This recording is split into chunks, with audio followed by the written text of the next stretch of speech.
So sequences are the core feature of Lead Forward, and a sequence is essentially an automated playbook that takes a prospect through a journey of steps and touch points. In a typical outbound sequence that's built around generating interest, the goal is to typically generate a reply that sparks a conversation with a prospect. When a reply is received to a sequence, the automated playbook actions for that particular prospect within that sequence automatically stop and allow a human to take over the conversation and the dialogue. Sequence action steps consist of automatic emails, manual tasks that get added to a sales rep's daily task list, like calls, automatic voicemail drops, LinkedIn activities and tasks, or workflow actions like sending reminders to yourself or other team members.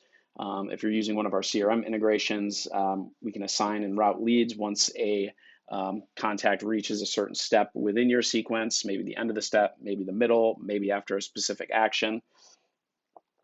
Or you can actually move a contact to an entirely different sequence if something changes in their profile and there's more relevant content that you want them to be receiving.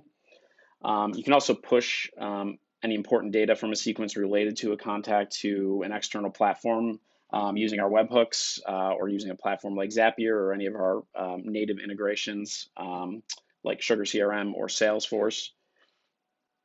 Sequences are executed over a period of time with any number of steps and touch points. You're not limited in the length or the duration of a sequence.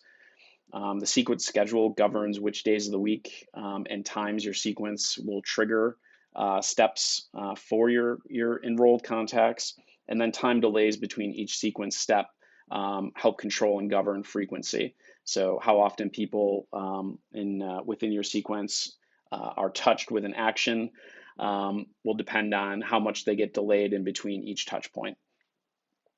And you can specify, how much of a delay appears between each step as well. And then on top of that, you have the overall sequence schedule, which will limit sequence actions to only taking place on specific days. So if you only want to work on Monday through Friday and you don't want to engage anyone on Saturday and Sunday, that's possible.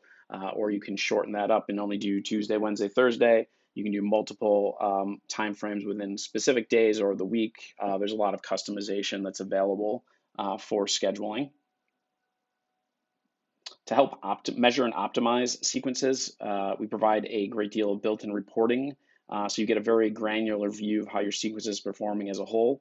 And then you can also compare that against how other sequences are performing as well, including how different emails that are attached to different sequences are performing. This is helpful because at any given time, if you have one sequence or certain content that's performing better in different sequences, you can always clone a sequence and then clone in and bring in different steps from other sequences like emails that you have saved as templates to compile a sequence or a playbook that's built around your best performing assets. So the reporting really helps guide you on that.